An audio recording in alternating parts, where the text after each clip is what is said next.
छुक छुक रेल चले, छुक छुक रेल चले। तड़ तड़ तड़ आवाज करके पटरी के ऊपर चलती रहे।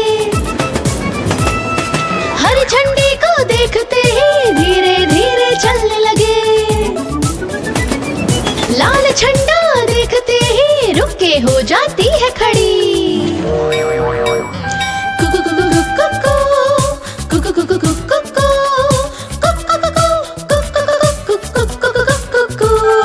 बिजली की मदद से वो बहुत तेज से भागते। चीनू चिट्टी पप्पू ने इस सफर के मजे लिए। ये रेलगाड़ी सबको बड़े सस्ते में घुमाती है।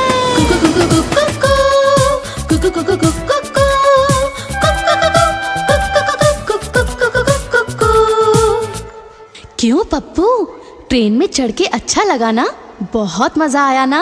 बहुत अच्छा दीदी, ऐसा सफर हम लोग बार बार करना चाहेंगे।